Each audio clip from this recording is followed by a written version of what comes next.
La Iglesia Católica, también llamada Iglesia Católica Romana o Iglesia Católica Apostólica Romana, es la iglesia cristiana más grande del mundo, que en 2020 contaba con aproximadamente 1,360 millones de seguidores bautizados, con una tradición que abarca casi 2000 años.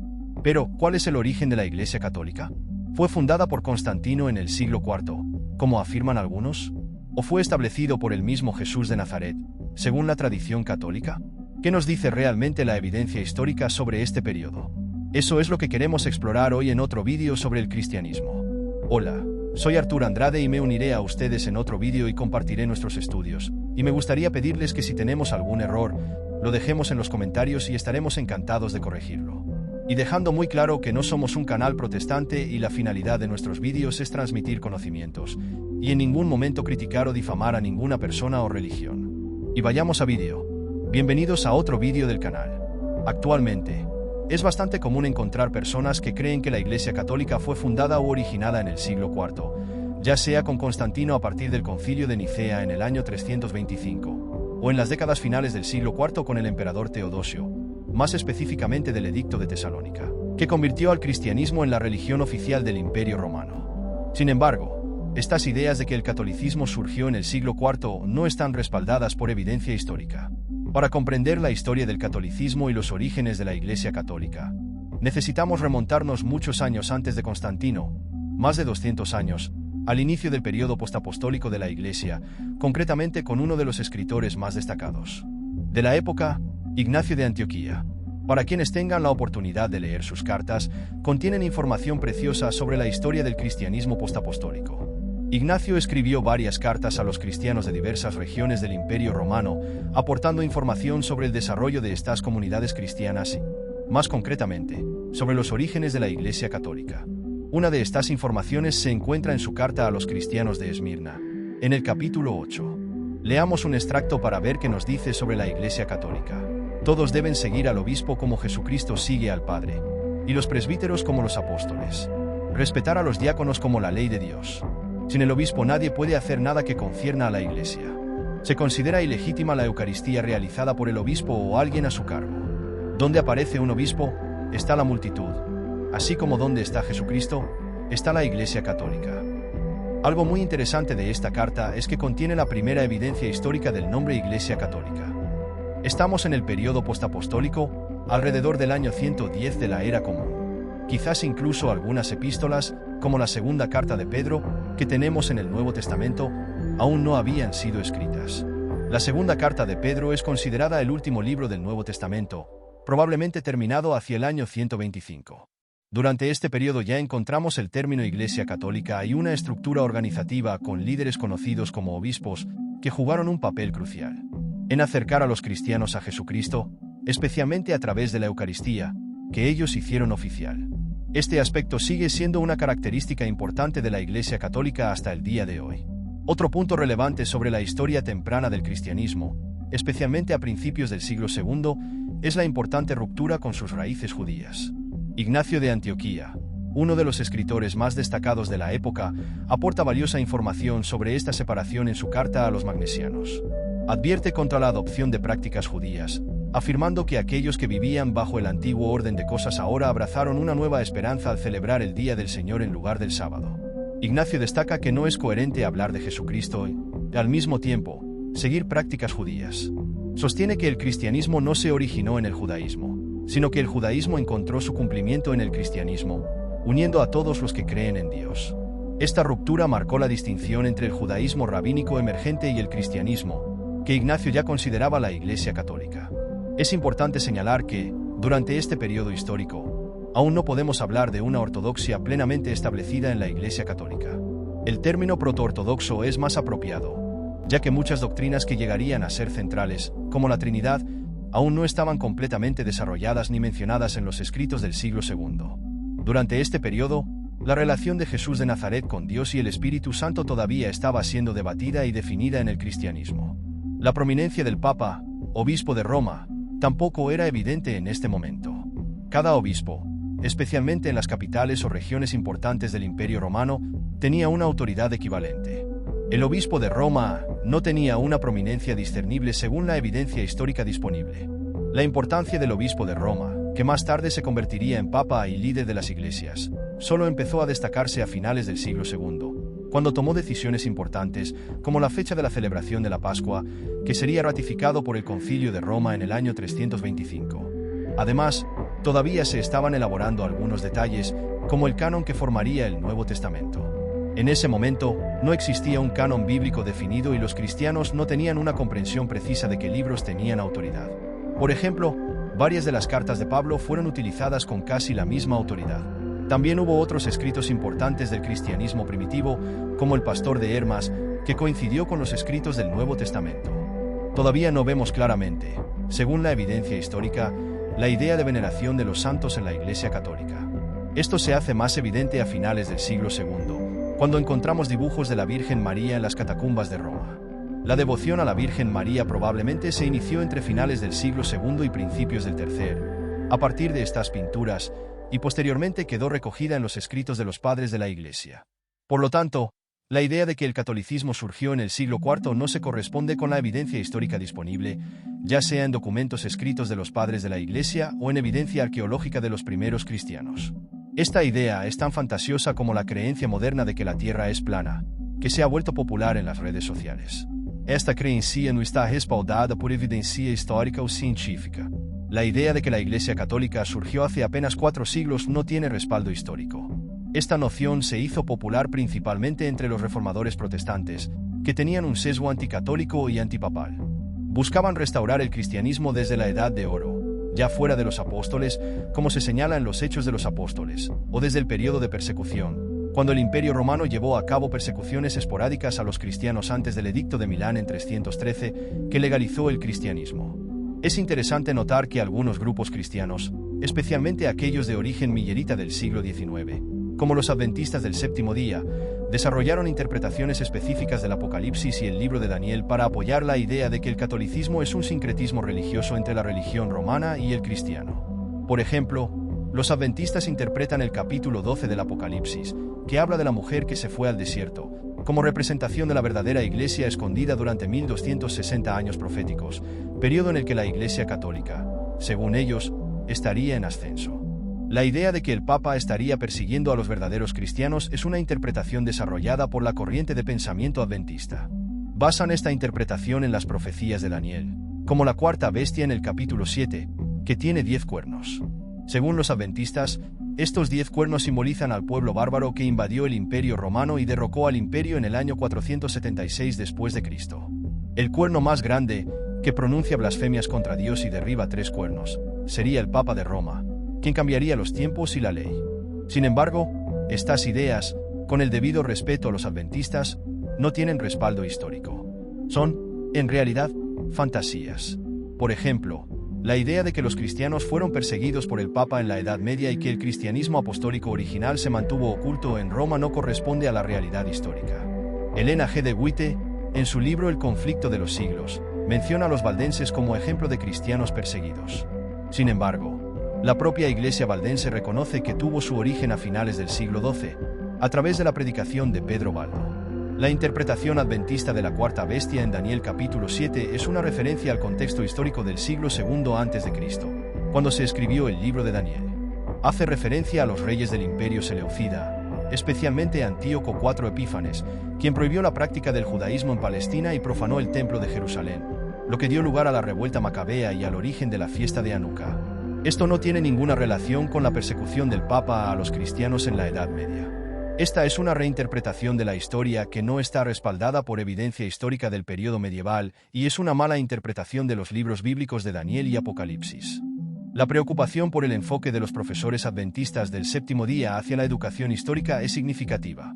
Como historiador y profesor de historia que trabaja en Sao Paulo desde 2005, he sido testigo de cómo otros profesores adventistas incorporaban las profecías del libro bíblico de Daniel al enseñar sobre el periodo medieval a estudiantes de escuelas primarias y secundarias. Con el debido respeto a los seguidores de esta denominación religiosa fundada en Estados Unidos en el siglo XIX por Elena de Witte y otros pioneros, tal práctica se desvía de los estándares de historia académica que deberían prevalecer en las aulas brasileñas. Respecto al origen de la Iglesia Católica Apostólica Romana, institución con más de 2 milenios de existencia cuyo actual líder es el Papa Francisco y, Reside en Roma, en el Vaticano, desde el siglo IV después del Edicto de Milán promulgado por Constantino en el año 313 después de Cristo. La pregunta: ¿podría considerarse a Jesús de Nazaret como su fundador? Para responder a esto necesitamos recurrir a métodos modernos de investigación histórica aplicados al Nuevo Testamento. Desde la Ilustración en el siglo XVIII hasta hoy en el siglo XXI, ha habido un avance significativo en la crítica histórica bíblica. Antes de la era de la Ilustración, los textos bíblicos se consideraban infalibles y literalmente inspirados por Dios. Acontecimientos como el de Herodes persiguiendo a los niños o el de Jesús convirtiendo el agua en vino fueron aceptados sin lugar a dudas como hechos históricos. Sin embargo, con los avances metodológicos en la investigación histórica aplicada a los documentos bíblicos, incluidos los hallazgos de los rollos del Mar Muerto en Qumrán en la década de 1940, se ha descubierto que muchos de estos relatos no pueden sostenerse como históricos. A partir del desarrollo de los métodos de investigación histórica, se observó que la Biblia, si bien tiene valor teológico, no puede ser considerada un documento histórico infalible. Muchos cristianos contemporáneos aceptan la crítica histórica, reconociendo que el Nuevo Testamento contiene verdades de fe pero no necesariamente hechos históricos precisos.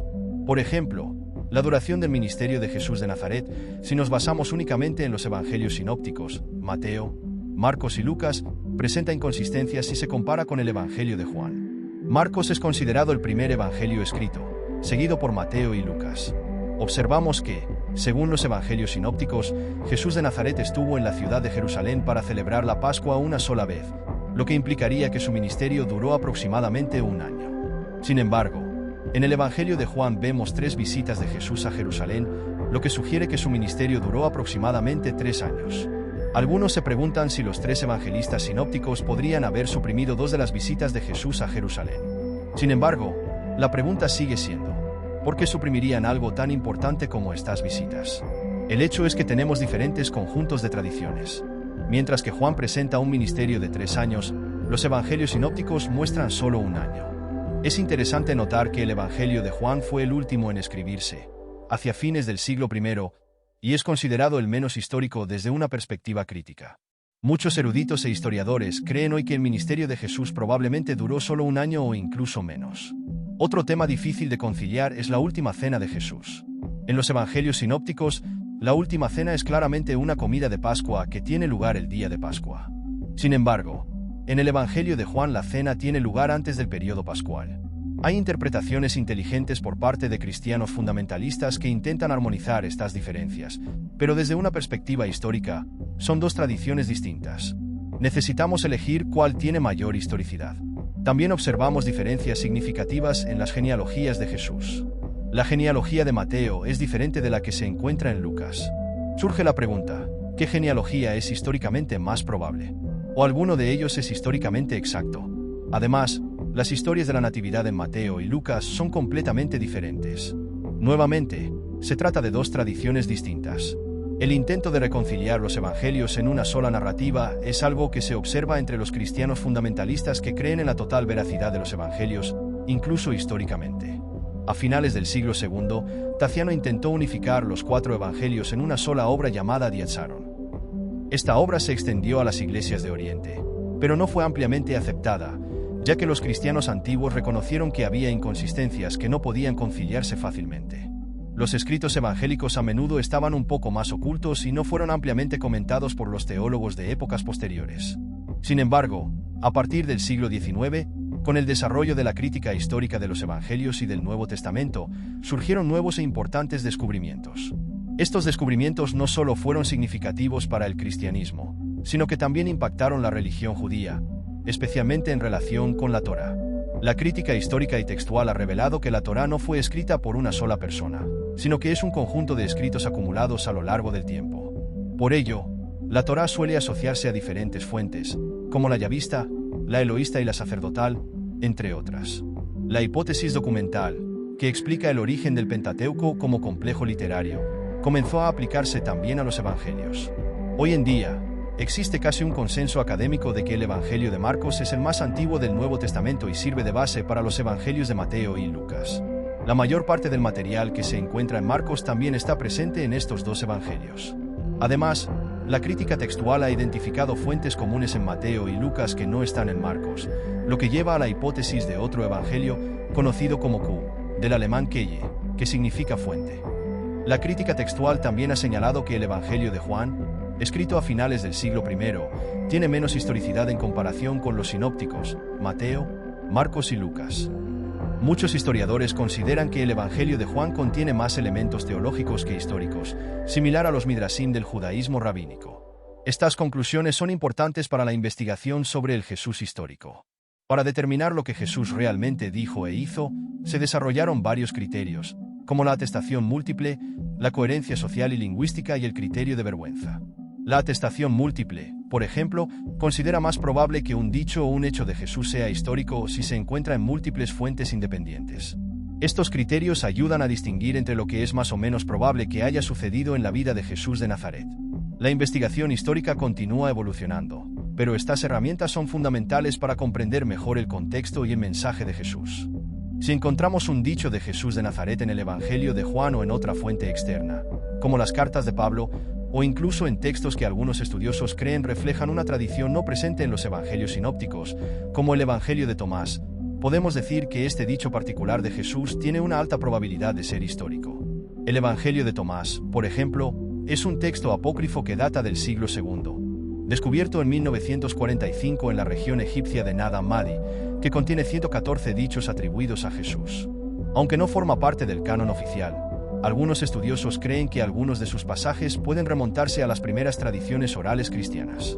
El criterio de la testificación múltiple es fundamental en la investigación sobre el Jesús histórico. Cuando un dicho o una acción de Jesús se encuentra en varias fuentes independientes, como los evangelios sinópticos, Mateo, Marcos y Lucas, Juan, las cartas de Pablo u otras fuentes extracanónicas, la probabilidad de que este hecho realmente haya ocurrido aumenta significativamente. Por ejemplo, la multiplicación de los panes y de los peces es un episodio que aparece en los 4 evangelios canónicos, lo que le confiere una alta credibilidad histórica, según este criterio. Si un dicho de Jesús solo se encuentra en un único evangelio, la posibilidad de que se trate de un relato histórico disminuye considerablemente, ya que no está presente la testificación múltiple. Este es, por tanto, uno de los criterios más sólidos para investigar al Jesús histórico. El segundo criterio importante es el de la disimilaridad. Indica que si algo en los evangelios no coincide con lo que se esperaba o era común entre los primeros cristianos, lo más probable es que sea histórico. Un ejemplo clásico de la aplicación de este criterio es la inscripción en la cruz de Jesús, tal como se relata en los evangelios, que dice Rey de los Judíos. Los cristianos normalmente no usaban este título para referirse a Jesús. Preferían títulos como Cristo, Ungido, Señor o Mesías. La expresión Rey de los Judíos era más un término político, probablemente utilizado por los romanos durante la crucifixión. Como esta expresión no sirvió a los intereses teológicos de los primeros cristianos, tiene una alta probabilidad de ser un relato verdadero, pasando tanto los criterios de certificación múltiple como de disemejanza. Estos dos criterios, certificación múltiple y disimilaridad, son los más fuertes y los más utilizados en la investigación sobre el Jesús histórico. A partir de ellos se desarrollan otros criterios menos sólidos pero aún útiles. El tercer criterio es la coherencia social. Esto significa que si algo en los evangelios no encaja en el contexto histórico de la Palestina del siglo I, donde Jesús vivió y predicó, entonces se reduce la probabilidad de que sea histórico. Un ejemplo de incoherencia social lo podemos encontrar en el Evangelio de Lucas, capítulo 5, versículos 18 y 19, que relata la curación de un paralítico. El texto dice que los amigos del paralítico, al no poder entrar en la casa donde estaba Jesús, quitaron parte del techo para bajar al hombre hasta Jesús. Sin embargo, la mención de tejas es problemática, ya que las casas en la Palestina del siglo I, especialmente en las zonas rurales, no tenían techos de tejas, sino de paja y arcilla. Este detalle revela una posible anacronía o adaptación realizada por el autor para adaptarse a una audiencia más helenizada, lo que sugiere que este detalle puede no ser históricamente exacto. La coherencia social ayuda a identificar qué elementos del texto pueden haber sido influenciados por las culturas y contextos de los autores, que vivieron en lugares como Antioquía, Efeso o Roma, distantes tanto geográfica como culturalmente de Palestina donde vivió Jesús. Otro criterio, relacionado con la coherencia social, es el de coherencia general, que busca verificar si un determinado acontecimiento o dicho de Jesús es compatible con el resto de su vida y enseñanza, tal como se entiende desde las fuentes más antiguas. Así, la aplicación rigurosa de estos criterios, atestación múltiple, disimilitud y coherencia social, permite a los estudiosos modernos acercarse lo más posible a la figura histórica de Jesús de Nazaret, aun reconociendo las limitaciones impuestas por la distancia temporal y los diferentes contextos de la historia. Autores de los Evangelios. En el Evangelio de Lucas, capítulo 5, versículos 18 y 19, encontramos el pasaje donde unos hombres, llevando en una camilla a un paralítico, suben al techo de la casa y, por una abertura entre las tejas, bajan al hombre al en medio de la multitud, delante de Jesús. Este detalle de las tejas retiradas revela una incoherencia social, ya que en la Palestina del siglo I, especialmente en las regiones rurales, las casas se construían con techos planos hechos de arcilla y paja, no de tejas. Los tejados de tejas eran comunes en regiones mediterráneas como Grecia o Roma, pero no en Judea en aquella época. Este es un ejemplo de cómo algunos detalles pueden reflejar la cultura del autor del Evangelio o del público al que escribió, probablemente más helenizado. A pesar de esta incongruencia, esto no invalida el relato en su conjunto, ya que la base de la historia también aparece en el Evangelio de Marcos, considerado el más antiguo, escrito alrededor del 65 al 70 DC, lo que sugiere que la tradición de este evento se remonta a una fuente anterior. Este ejemplo resalta la importancia del criterio de coherencia social, que debe considerarse junto con otros criterios, como la certificación múltiple y la disimilitud. El siguiente criterio a analizar es el de la coherencia general, que evalúa si un determinado relato es acorde con el conjunto de enseñanzas y acciones de Jesús, tal como se describen en las fuentes más antiguas. Tomemos como ejemplo el versículo de Mateo 6 y 17, donde Jesús dice: «Si no los escuchas, díselo a la iglesia. Y si ni siquiera escuchas a la iglesia, sea tratado como gentil o como gentil». Recaudador de impuestos. Este versículo plantea problemas desde el principio.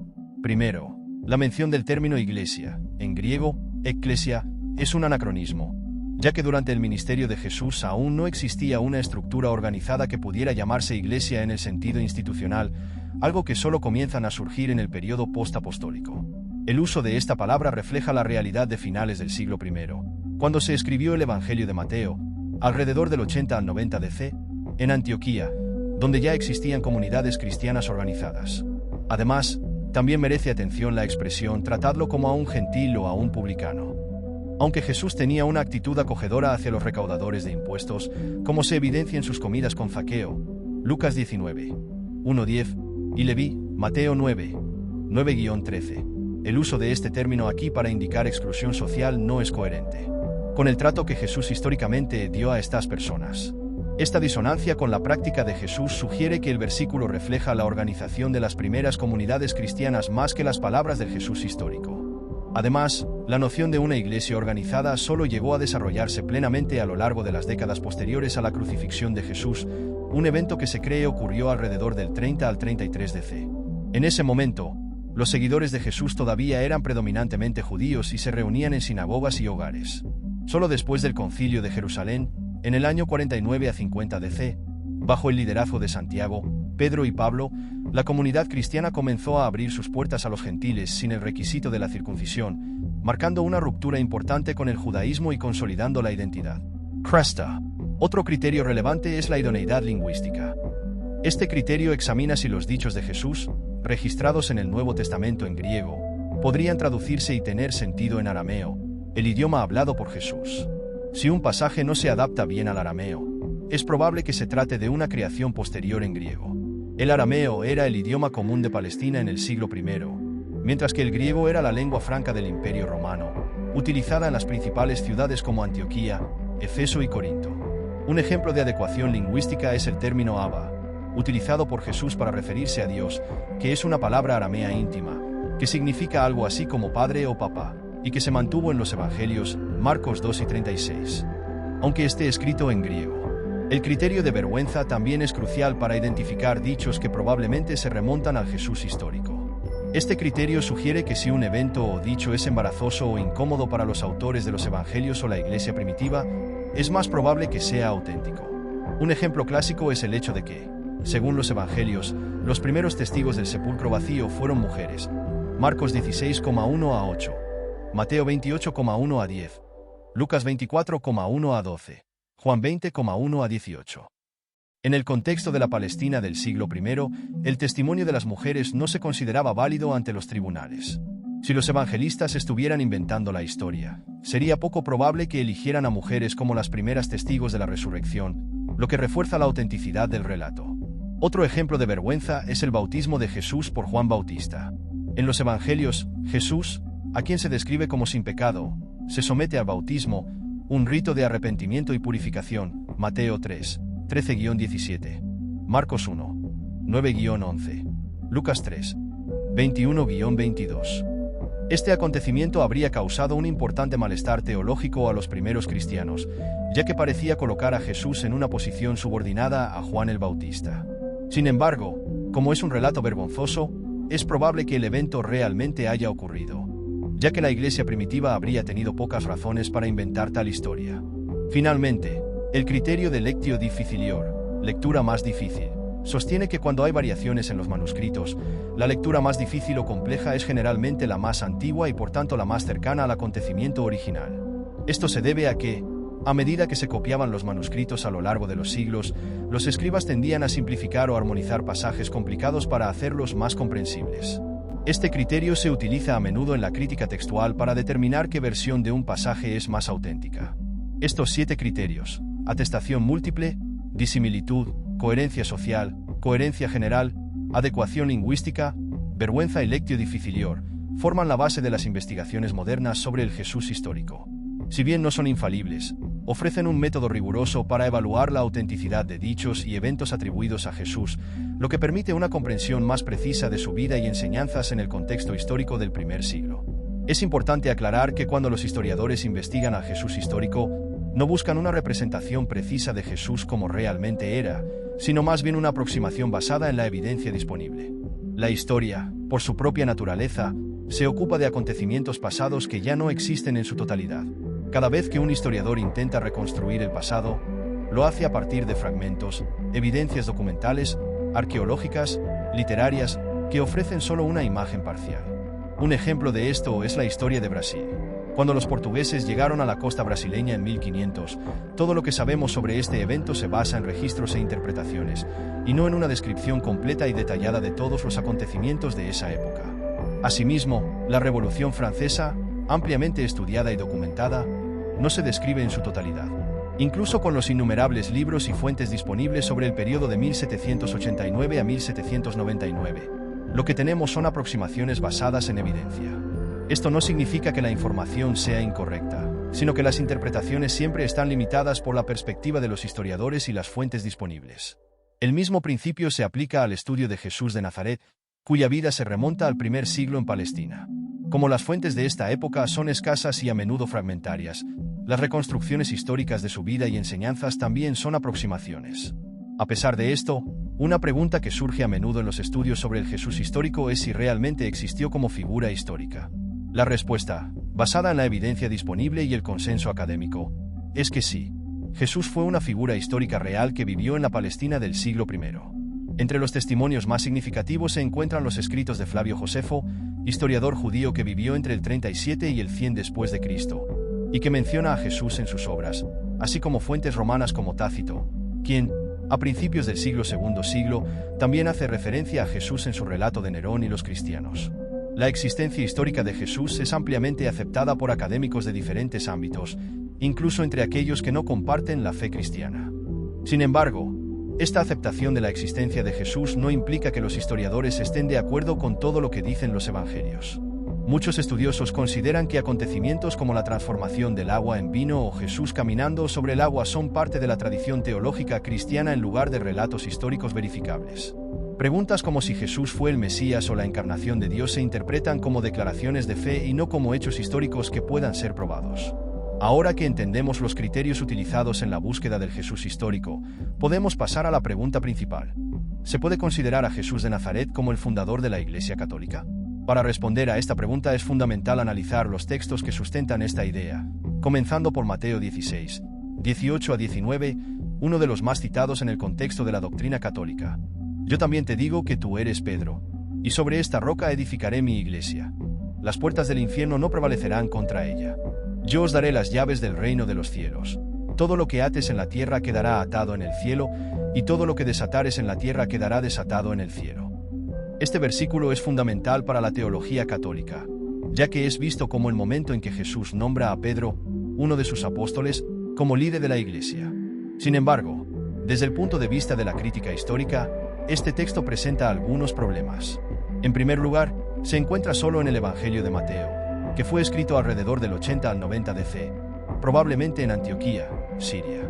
Esto significa que no existe una certificación múltiple, uno de los criterios más estrictos utilizados para validar la autenticidad de los dichos atribuidos a Jesús. El hecho de que este pasaje no aparezca en otros evangelios, como Marcos o Lucas, reduce su historicidad.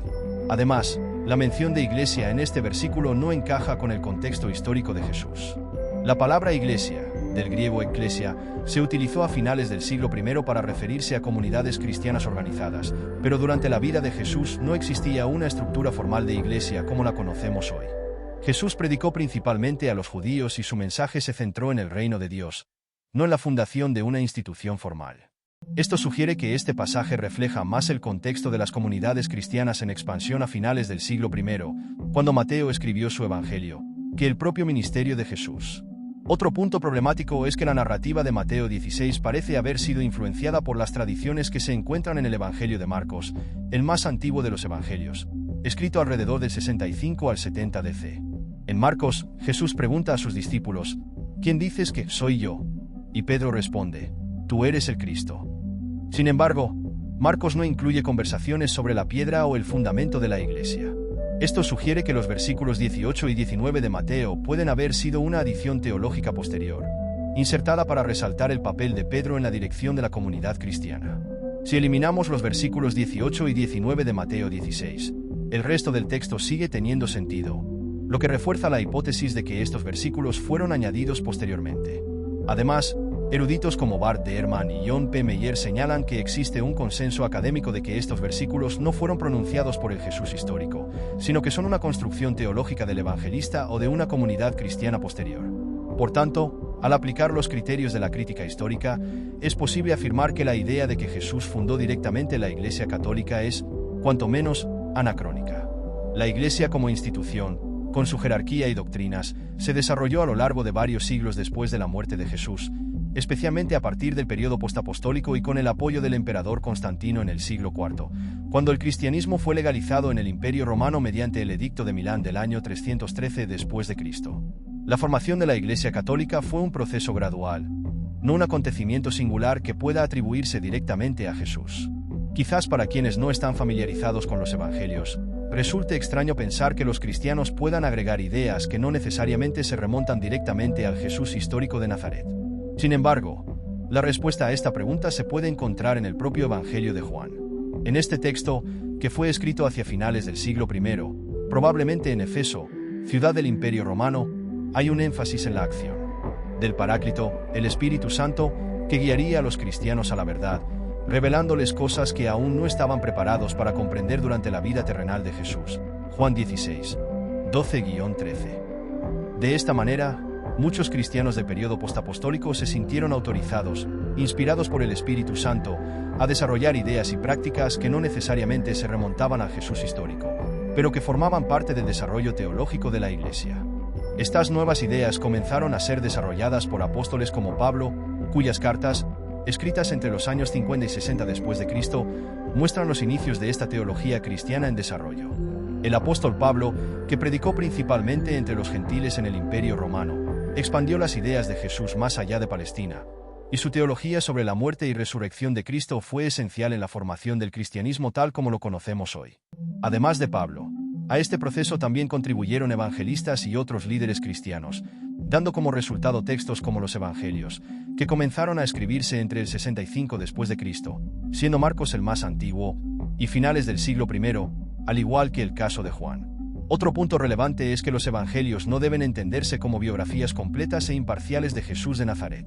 Si fueran biografías en el sentido moderno, incluirían muchos otros detalles, como más información sobre su infancia, su relación con su familia y su vida antes de su bautismo por Juan Bautista.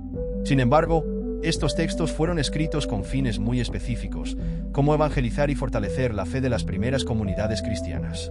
Esto es evidente en el Evangelio de Juan cuando escribe: Jesús hizo muchos otros signos delante de sus discípulos, que no están registrados en este libro. Pero estos fueron escritos para que creáis que Jesús es el Cristo, el Hijo de Dios, y creyendo, tengamos vida en su nombre. Juan 20, 30-31. Aquí, Juan deja claro que su objetivo no era registrar la vida de Jesús de manera imparcial, sino más bien transmitir un mensaje de fe para que los lectores pudieran creer en Jesús como el Hijo de Dios. Ante este propósito, es fundamental que al estudiar los Evangelios adoptemos una perspectiva crítica, reconociendo que estos textos fueron escritos con intenciones teológicas. Ningún escrito, ya sea antiguo o moderno, es completamente imparcial. Incluso los historiadores antiguos, como Heródoto o Tácito, al relatar acontecimientos, insertaron sus propias perspectivas, dando forma a los informes de acuerdo con sus creencias o intereses. En el campo de la historia, es imposible lograr una imparcialidad absoluta, ya que los autores inevitablemente aportan sus propias ideas e interpretaciones a sus escritos. Esto se aplica tanto a los autores antiguos como a los historiadores modernos. Por lo tanto, cuando leemos los Evangelios, debemos recordar que no fueron escritos solo para relatar objetivamente la vida de Jesús, sino para promover la fe cristiana en comunidades repartidas por lugares como Antioquía, Roma, Corinto y Jerusalén. Ahora bien, otro pasaje fundamental que muchas veces es visto como la base para la fundación de la Iglesia, especialmente de la Iglesia Católica, se puede encontrar en los versículos finales del Evangelio de Mateo, específicamente en Mateo 28, 16-20. Estos versículos relatan el llamado de Jesús a la Gran Comisión, donde ordena a sus discípulos que hagan discípulos de todas las naciones, bautizándolos en el nombre del Padre, del Hijo y del Espíritu Santo, y enseñándoles a obedecer todo lo que Él les ordene. Había ordenado. Este fragmento, que muchos cristianos consideran el fundamento de la misión universal de la Iglesia, presenta también algunos desafíos cuando se analiza con criterios de crítica histórica.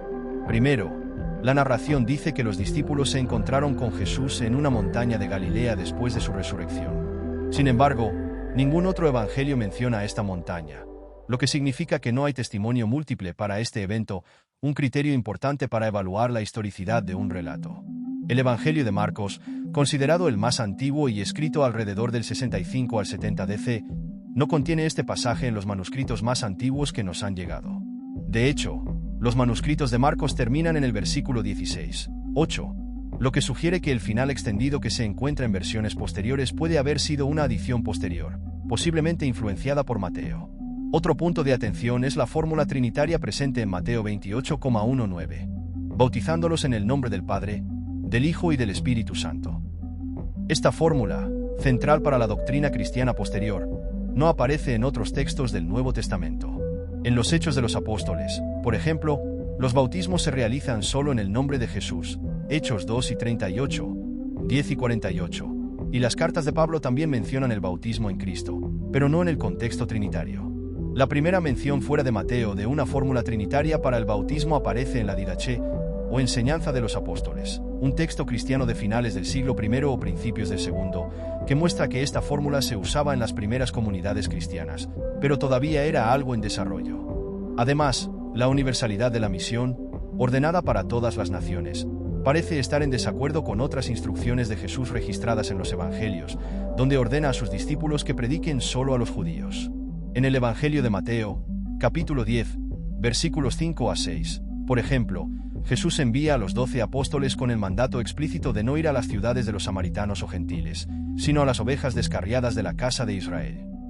Esta discrepancia entre las instrucciones de predicar exclusivamente a los judíos y el mandato posterior de predicar a todas las naciones plantea dudas sobre la coherencia entre los dichos de Jesús en diferentes partes del mismo Evangelio.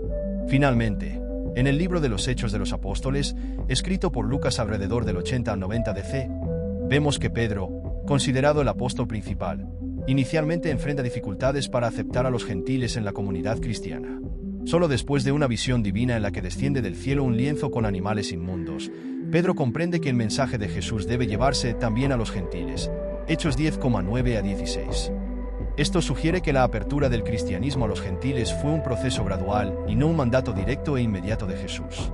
Con base en estos factores, es posible argumentar que la redacción final de los versículos de Mateo 28 refleja más las necesidades y el contexto de las comunidades cristianas de finales del siglo I, que se estaban expandiendo entre los gentiles en el Imperio Romano, que el ministerio histórico mismo de Jesús. El texto mencionado definitivamente no corrobora ninguna de las informaciones que encontramos en el Nuevo Testamento en su conjunto. Esto nuevamente revela que la posibilidad de que se trate de un informe histórico es extremadamente baja. Ningún historiador académico que se base en métodos de crítica histórica, excepto aquellos que tienen una profesión de fe católica o que adoptan una postura más fundamentalista, considera válido este texto como testimonio de algo que realmente dijo Jesús de Nazaret. Con base en esto y los textos analizados, podemos concluir que la idea de que Jesús de Nazaret fundó la Iglesia Católica, o cualquier iglesia o comunidad cristiana, es anacrónica y no concuerda con la evidencia histórica. La visión de que Jesús fundó una iglesia institucionalizada está muy lejos del pensamiento del Jesús histórico. Jesús de Nazaret fue, ante todo, un profeta apocalíptico, con un mensaje centrado en la inminencia del reino de Dios, y acabó siendo crucificado por las autoridades romanas porque era visto como una amenaza política. Los primeros seguidores de Jesús, especialmente los apóstoles y discípulos, comenzaron a formar comunidades en torno a las visiones que tenían del Cristo resucitado, de lo que creían que era la resurrección. Sin embargo, atribuir a Jesús la fundación de la Iglesia Católica o de cualquier otra iglesia, según la crítica histórica, no es sostenible. No se le puede considerar el fundador de una institución formal, ya que esta estructura surgió más tarde. Esto nos lleva a una pregunta importante. Si Jesús de Nazaret no fundó la Iglesia Católica y tampoco Constantino, a quien muchos atribuyen erróneamente esta fundación, ¿cuándo y cómo surgió la Iglesia Católica? Y si ya encontramos menciones a una Iglesia Católica en las cartas de Ignacio de Antioquía, poco después del periodo apostólico, ¿en qué momento podemos decir que realmente surgió la Iglesia Católica? Para responder a esta pregunta, primero debemos entender qué significan los términos Iglesia y Católica. La palabra Iglesia proviene del griego ekklesia, que originalmente se refería a una asamblea o reunión de ciudadanos en ciudades-estado griegas para tomar decisiones democráticas. Este término fue adoptado por los primeros cristianos para describir sus reuniones comunitarias, en las que se discutían temas de fe y se celebraban ritos como la Cena del Señor. El término católico, derivado del griego católicos, significa universal. La idea de una iglesia católica implica una comunidad abierta a todos, sin distinción de raza u origen. Sin embargo, definir la Iglesia Católica basándose únicamente en estos criterios sería limitante. La Iglesia Católica, tal como la conocemos hoy, implica una estructura jerárquica con obispos, episcopos, la adopción de textos que con el tiempo conformarían el Nuevo Testamento y el desarrollo de doctrinas fundamentales. Poco después de la muerte de Jesús, alrededor del año 30 a 33 DC, los primeros seguidores eran en su mayoría judíos, que aún no tenían una apertura universal a los gentiles, no judíos. En esta etapa inicial, no podemos hablar de una iglesia católica, ya que faltaba esta dimensión de universalidad. Estos primeros cristianos eran, en realidad, una secta dentro del judaísmo, con un fuerte apego a las tradiciones judías, como vemos en los Hechos de los Apóstoles. El momento de apertura para los gentiles aparece más claramente en los Hechos de los Apóstoles, con la historia del centurión Cornelio, que se convierte al cristianismo sin necesidad de adherirse a todas las prácticas de la ley mosaica, como la circuncisión. Cornelio, descrito como un temeroso de Dios, era un funcionario romano que simpatizaba con el judaísmo y asistía a las sinagogas pero sin adoptar todas las prácticas judías. Su aceptación en la comunidad cristiana, tras las manifestaciones del Espíritu Santo, marca un importante punto de inflexión en la historia de la Iglesia primitiva. La conversión de Pablo, que tuvo lugar alrededor del 33 al 36 DC en el camino a Damasco, también fue crucial para la expansión del cristianismo entre los gentiles. Pablo, el apóstol de los gentiles, se dedicó a predicar en las grandes ciudades del Imperio Romano, como Corinto, Antioquía y Efeso, y sus cartas, que datan de mediados del siglo I, reflejan esta universalidad emergente.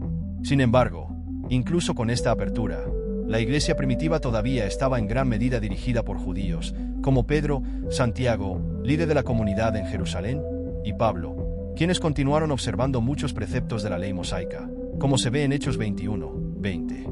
Solo después del Concilio de Jerusalén, celebrado alrededor del año 49 después de Cristo, la comunidad cristiana dio un paso importante hacia la separación del judaísmo al decidir que los gentiles podían convertirse en cristianos sin necesidad de circuncisión. Este evento fue un hito importante en la transformación del cristianismo en una fe distinta y más accesible para los gentiles, lo que contribuyó al crecimiento de la Iglesia entre los no judíos, especialmente en las grandes ciudades del Imperio Romano. A partir de ese momento, el número de conversos gentiles comenzó a superar al de cristianos judíos. Otro factor que aceleró esta separación fue la destrucción del Templo de Jerusalén por los romanos en el año 70 después de Cristo, durante la primera revuelta judía. La destrucción del templo marcó el fin del judaísmo centrado en Jerusalén, y los judíos que no aceptaron a Jesús como Mesías comenzaron a reorganizarse, desarrollando eventualmente el judaísmo rabínico. Por otro lado, los cristianos, especialmente los gentiles, comenzaron a distanciarse cada vez más de las prácticas judías, lo que resultó en una distinción cada vez mayor entre las dos religiones. A partir de acontecimientos como la revuelta judía y la revuelta de Bar Kokhba, entre 132 a 136 DC, que también desembocaron en una brutal represión por parte de los romanos, el cristianismo se separó definitivamente del judaísmo. El Imperio Romano, después de la derrota de los judíos, impuso un fuerte impuesto a los judíos llamado Fiscus Judaicus, pero los cristianos estaban exentos de este impuesto, lo que demuestra que el cristianismo ya era visto como una religión distinta. Hacia finales del siglo I, la Iglesia comenzó a tomar una forma más estructurada. Ignacio de Antioquía, obispo de la ciudad de Antioquía en Siria, escribió varias cartas a principios del siglo II en las que por primera vez encontramos el uso del término Iglesia Católica para describir la comunidad cristiana universal. Ignacio enfatizó la importancia de la unidad bajo la autoridad de los obispos, marcando el comienzo de la estructura jerárquica que definiría a la Iglesia Católica en los siglos venideros. Así, podemos ver que la Iglesia Católica como institución no fue fundada por Jesús de Nazaret, sino que se desarrolló paulatinamente a partir de la obra de los apóstoles, especialmente de Pablo, y de los acontecimientos históricos ocurridos en las primeras décadas posteriores a la muerte de Jesús. La universalidad, que es una característica esencial de la Iglesia Católica, solo comenzó a manifestarse plenamente después del Concilio de Jerusalén y la obra misionera de Pablo. La estructura episcopal, la centralidad de los obispos y el desarrollo de las doctrinas fueron procesos que se dieron a lo largo del siglo I y se consolidaron en el siglo II. Es a partir de este momento cuando se comienzan a escribir los evangelios y la Iglesia primitiva comienza a adquirir un liderazgo más definido, que vemos emerger las raíces de lo que luego sería reconocido como catolicismo. Estos acontecimientos ocurrieron a lo largo del siglo I y principios del II, con la organización de las comunidades cristianas y la redacción de los textos que con el tiempo conformarían el Nuevo Testamento. Podemos decir con mayor certeza que, a partir de este proceso, comienza a formarse la Iglesia Católica. Sin embargo, es importante resaltar que la Iglesia Católica no surgió de un hecho aislado en la historia. No hay un único momento concreto que podamos señalar y decir que a partir de ahora hay una Iglesia Católica. Este surgimiento fue un proceso gradual, que comenzó cuando los apóstoles decidieron abrir su comunidad a los gentiles, culminando con la consolidación de los evangelios y las doctrinas católicas. Este proceso abarca todo el siglo I y se extiende hasta principios del siglo II, cuando encontramos menciones de los cristianos como católicos, como en la famosa carta de Ignacio de Antioquía. Alrededor del año 107 después de Cristo, Ignacio, obispo de Antioquía, escribió varias cartas a diferentes comunidades cristianas, en las que se refería a la Iglesia Católica, indicando que la idea de una Iglesia universal ya estaba presente poco después del período apostólico. Ahora bien, es importante abordar la pregunta que a menudo plantean algunos teólogos y sacerdotes que afirman que la Iglesia nació católica. Aunque esta afirmación tiene una base teológica, históricamente hablando va demasiado lejos. Cuando observamos el nacimiento de la comunidad cristiana, vemos que inicialmente era una secta judía, cerrada solo a los judíos. Esta exclusividad hacia los judíos fue una característica importante de los primeros años de la comunidad, y la apertura a los gentiles solo comenzó a ocurrir unos años después, como se describe en el libro de los Hechos de los Apóstoles. Incluso Jesús de Nazaret, en los Evangelios, tuvo contactos con gentiles, como la mujer sirofenicia, Marcos 7, 24-30, pero estos encuentros fueron excepciones, no la regla. La universalidad, o catolicidad, de la Iglesia comenzó a tomar forma en el período apostólico, cuando el cristianismo se abrió a los gentiles, convirtiéndose en la institución más antigua del cristianismo que perdura hasta nuestros días. Podemos, basándonos en la evidencia histórica, afirmar que la Iglesia Católica tiene sus raíces apostólicas. Sin embargo, cabe destacar que, durante el período de Ignacio de Antioquía, aún no existía una ortodoxia católica completamente definida. En ese momento lo que teníamos era una Iglesia que se decía católica, pero que aún estaba en proceso de formar sus doctrinas.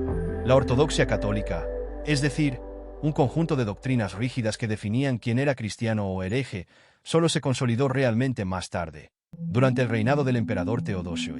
Es con el Edicto de Tesalónica, emitido el 27 de febrero de 380 después de Cristo por Teodosio, que vemos el comienzo de la ortodoxia católica como fuerza unificadora. El Edicto de Tesalónica, firmado en Tesalónica, en la actual Grecia, declaró el cristianismo niceno como única religión oficial del Imperio Romano. Este documento es importante porque, a partir de él, solo serían considerados cristianos católicos aquellos que siguieran la doctrina establecida en el Concilio de Nicea, 325 después de Cristo, y que reconocieran la autoridad del Papa Dámaso y de Pedro de Alejandría. Aquellos que no se adhirieran a esta definición serían etiquetados como herejes y enfrentarían sanciones del imperio. Al edicto de Tesalónica le siguió el primer concilio de Constantinopla, en el año 381 después de Cristo, que reafirmó las decisiones del concilio de Nicea y completó la formulación del credo niceno-constantinopolitano, estableciendo de una vez por todas la doctrina de la Trinidad. Este concilio consolidó aún más la ortodoxia católica y dejó claro que, a partir de entonces, quienes no siguieran las decisiones de estos concilios ecuménicos serían considerados herejes.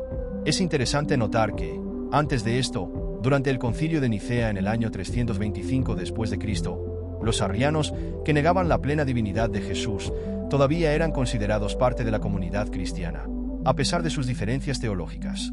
Solo después del edicto de Tesalónica se oficializó esta división y los arrianos comenzaron a ser considerados herejes. En los años siguientes, todavía en la antigüedad, se produjeron más concilios, como el concilio de Efeso en el 431 después de Cristo y el concilio de Calcedonia en el 451 después de Cristo, que continuaron definiendo y aclarando las doctrinas cristianas, incluida la naturaleza de Cristo y la relación entre sus naturalezas, divino y humano. Estos concilios, junto con los tres primeros, forman lo que los cristianos ortodoxos y católicos llaman los 7 concilios ecuménicos. Estos concilios son aceptados hasta el día de hoy tanto por la Iglesia Católica Romana como por las iglesias ortodoxas orientales, que se separaron de la Iglesia Occidental en el Gran Cisma de 1054. Sin embargo, no todos los cristianos aceptaron los 7 concilios. La mayoría de las denominaciones protestantes, por ejemplo, reconocen solo los primeros 4 concilios ecuménicos: Nicea, 325 después de Cristo; Constantinopla, 381 después de Cristo; Efeso, 431 después de Cristo, y Calcedonia, 451 después de Cristo. Estos concilios trataron principalmente de la naturaleza de Cristo y la doctrina de la Trinidad. Los concilios posteriores, en los que se discutieron cuestiones como la veneración de los iconos, no fueron aceptados por la mayoría de los protestantes. Las iglesias ortodoxas orientales, aunque se separaron de la Iglesia Católica Romana en el siglo XI, también se llaman católicas ortodoxas, ya que aceptan la totalidad de los 7 concilios ecuménicos anteriores al cisma. Esto refleja el hecho de que, hasta el siglo XI, el cristianismo en Oriente y Occidente compartía una teología común. La separación se produjo debido a una serie de factores, incluidas disputas sobre la autoridad del Papa y desacuerdos teológicos sobre el Espíritu Santo, la famosa cláusula filioque. Estas cuestiones se profundizarían en el estudio de la historia medieval del cristianismo. Por tanto, basándonos en este largo estudio, podemos decir que el catolicismo no surgió repentinamente en el siglo IV, como muchos piensan.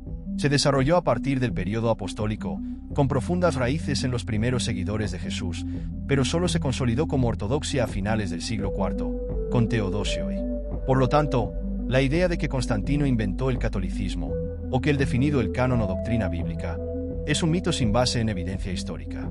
Esta teoría es tan infundada como las teorías de la conspiración que afirman que la Tierra es plana o que el universo tiene solo 6.000 años. Agradezco a todos por seguir este vídeo de la serie Historia del Cristianismo. Invito a quienes disfrutan de los estudios del canal a convertirse en seguidores de nuestro trabajo. No olvides darle me gusta y suscribirte al canal para recibir notificaciones de próximos vídeos, donde continuaremos explorando la historia del cristianismo y el judaísmo. Nos vemos en el próximo vídeo.